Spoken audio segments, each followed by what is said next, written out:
Now then, so an interesting thing happened this week in the media.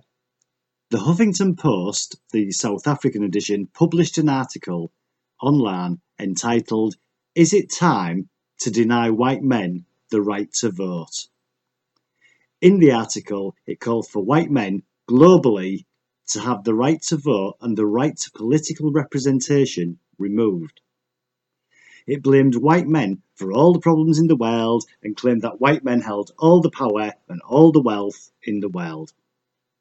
Now, I'm sure that 99.9% of all the white men out there could explain to them that they have no power or wealth. But some people just don't seem to be interested in listening to facts. This was pure sexism and racism wrapped up in typical lefty SJW rhetoric. It was nothing short of hate speech. Now, this article has been removed by the Huffington Post. They claim the article was a blog submission and that the person who wrote it was not verified. Yeah, that's right. The Huffington Post, who were the first people to shout fake news at social media, apparently lets anybody post anything on their official sites. Bullshit. The Huffington Post has no editorial procedure. Of course it fucking has. They're a lying bunch of tossers. They just got called out on their nasty, Nazi, fascist propaganda. In another Huffington Post article, Ferial Hafaji asks, did this blog amount to hate speech and was it in violation of the Code of Ethics and Conduct for print and online media?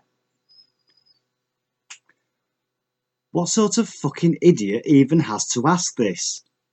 Now, I'm all for free speech, but the Huffington Post is supposed to be a credible media outlet with editorial and publishing procedures.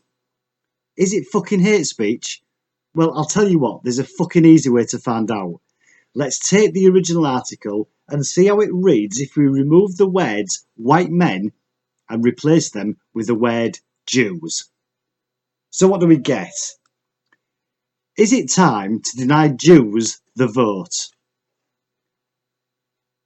Some of the biggest blows to the progressive cause in the past year have often been due to the votes of Jews. The influence of Jews were one of the primary reasons that led to the Great Recession, which began in 2008.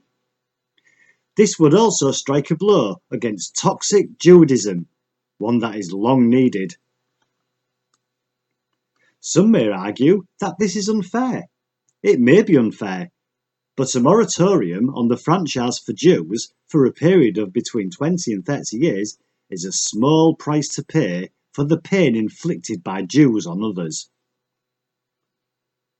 A withholding of the franchise from Jews, along with the passing of legislation in this period to redistribute some of their assets, will also act as reparation, which the world is crying out for. Yes, by doing this, the entire article could be a speech prepared for Hitler himself. And yet they are so fucking stupid that they are not even sure if it's hate speech or not. Obviously, intelligence isn't a prerequisite for working at the Huffington Post. Actually, that doesn't really come as a surprise, does it? So, the Huffington Post deny all responsibility. But it isn't really against any of the shit they usually publish. We all know that they are far-left SJW white privilege supporting fascists. This article only caused any surprise due to its blatant honesty, not the actual content itself. So how do we think they at Huffington Post really feel about this article? Well, here's a picture of a recent editors' meeting at the Huffington Post. Do you notice anything? That's right. There's no men. No men allowed. So, just Who has all the fucking power then? Yeah, the Huffington Post are just pissed that their Nazi fascist affiliation is out in public.